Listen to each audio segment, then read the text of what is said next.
B square equal 1 + a × a - b into a + b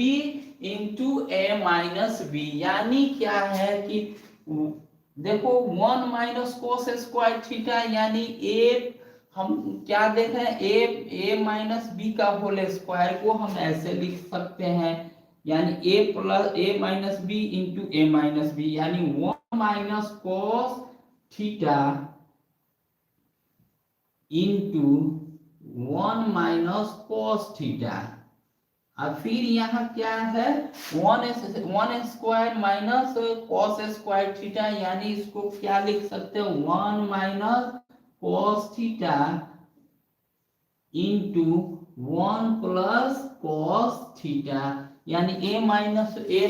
b into a - b, या a - b into a + b। तो ये क्या है, minus minus cos 1 - cos²